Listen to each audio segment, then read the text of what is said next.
اے ایمان والو، اللہ کے لیے انصاف کی گواہی دینے کے لیے کھڑے ہو جایا کرو، اور لوگوں کی دشمنی تم کو اس بات پر آمادہ نہ کرے کہ انصاف چھوڑ دو، انصاف کیا کرو کہ یہی پرہیزگاری کی بات ہے۔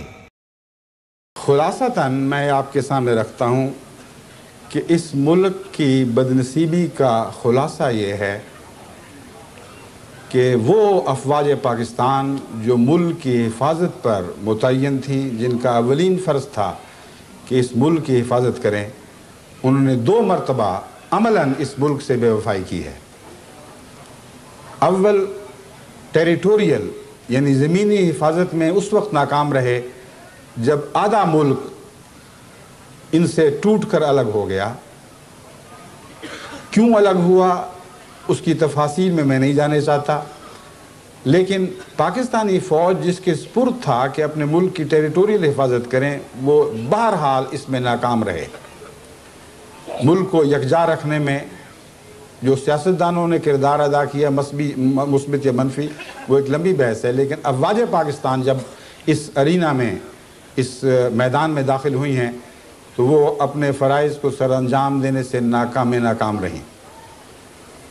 اس وقت، اس کے بعد جو نفسیاتی لحاظ سے وہ احساس کمتری میں مبتلا ہوئے، ان کو شفا بخشنے کی کوشش میں جنرل ضیاء الحق صاحب نے ایک نیا فارمولہ پیش کیا، اور وہ فارمولہ یہ تھا کہ دراصل افواج پاکستان ملک کی نظریاتی حفاظت پر متعین ہے۔ گویا کہ زمین ہاتھ سے جاتی رہے تو کوئی پرواہ نہیں، لیکن ملک کے نظریے کی حفاظت ہمارا کام ہے۔ ملک کا نظریہ 2 باتوں کے گرد گھومتا تھا، ایک اسلامی اخلاق اور اسلامی کردار، اور اسلامی انصاف،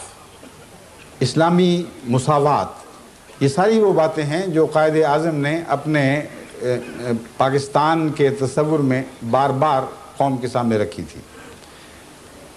اور دوسرا، قائد اعظم کا پاکستان تھا جس کی بنا خالصتاً قومی محبت پر تھی اور کسی مذہبی تفریق پر نہیں تھی۔ چنانچہ بدنصیبی سے آج یہ حال ہے کہ دینی لحاظ سے جو حال ہو چکا ہے وہ آپ نے دیکھ لیا ہے، اسلام کا اس ملک میں کیا بنا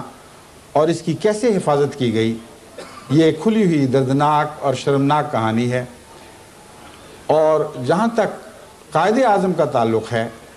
قائد اعظم کے پاکستان کو افواج پاکستان کی سربراہی میں، جبکہ ضیاء الحق ان کے سربراہ تھے، تمام تر قائد اعظم کے دشمنوں کے سپرد کر دیا گیا، اور یہ ملک کلیتاً پاکستان کے دشمنوں نے ہائی جیک کر لیا۔ اس وقت کے پاکستانی افواج کے سربراہ کی سرپرستی میں، تو دونوں جگہ ناکام رہے۔ ابھی وقت ہے، ابھی آخری بات نہیں ہوئی، ابھی وقت ہے کہ ان حالات کا ٹھنڈے دل سے تجزیہ کیا جائے۔ افواج پاکستان سے ہمیں دلی محبت ہے بطور پاکستانی کے، اور ہم جانتے ہیں کہ جوانان پاکستان واقعتاً ملک کے لیے ہر قربانی کے لیے تیار ہے، لیکن ان کے سربراہوں کو میں نصیحت کرتا ہوں کہ جو ظلم ماضی میں ہو چکے، جو بے وفائیاں تم سے سرزد ہوئیں مجبوراً طون یا کرہن، اب وقت ہے کہ ان کا ازالہ کرو، کیونکہ اب یہ بات عام سیاست کی حدود سے تجاوز کر چکی ہے۔ جب تک سیاستدان کو یہ معلوم نہ ہو کہ افواج پاکستان ان تمام خرابیوں کا ازالہ کرنے کا تہیہ کر چکی ہیں، اس وقت تک سیاستدان میں یہ جرأت ہی نہیں ہے کہ وہ کسی غلط فیصلے کو درست کر دے یا کسی ظلم کی اصلاح کرے اور اسے انصاف اور عدل میں تبدیل کر سکے۔ اس لیے جب تک یہ واقعہ نہ ہو کہ اوپر کی سطح پر سوچ صحت مند رستہ اختیار نہ کرے، جب تک یہ واقعہ نہ ہو کہ ٹھنڈے دل سے گزشتہ تاریخ کا جائزہ لے کر یہ معلوم کریں کہ کہاں سے چلے تھے، کہاں جا پہنچے ہیں، اس وقت تک اس ملک کی بقا کی کوئی ضمانت نہیں دی جا سکتی۔ حالات دن بدن بد سے بدتر ہوتے چلے جا رہے ہیں۔ اس لیے میں نہایت دردمند دل سے صرف پاکستان کی افواج کے سربراہوں ہی کو نہیں، ملک کے تمام سیاستدانوں کو جو حکومت سے تعلق رکھتے ہوں یا اپوزیشن سے تعلق رکھتے ہوں، یہ عاجزانہ درخواست کرتا ہوں، کوئی کی خدمت میں یہ عاجزانہ اپیل کرتا ہوں، یہ عاجزانہ درخواست کرتا ہوں کہ خدا کے واسطے سر جوڑ کر بیٹھو، جو لغزشیں ہو گئیں ان کو ماضی میں دفن کرو،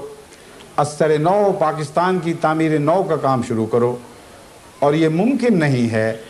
جب تک اول تم قائد اعظم کے اس تصور میں پناہ نہ لو جس تصور کو قائد اعظم کے الفاظ میں بار بار آپ کے سامنے پیش کر چکا ہوں، اور اس سے بڑھ کر قرآن کی اس نصیحت میں پناہ نہ لو جو اس آیت کریمہ میں پیش کی گئی ہے جس کی میں نے پہلے تلاوت کی تھی،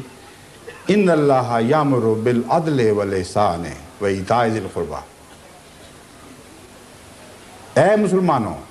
خدا تمہیں عدل کی ہدایت دیتا ہے، عدل سے انحراف نہ کرنا۔ اگر عدل کرو گے تو احسان قائم رہے گا، اگر عدل نہیں کرو گے تو احسان قائم نہیں ہو سکتا۔ ہر وہ سوسائٹی جو عدل سے آ رہی ہے اس پر ناممکن ہے کہ احسان کا بالا خانہ تعمیر ہو سکے۔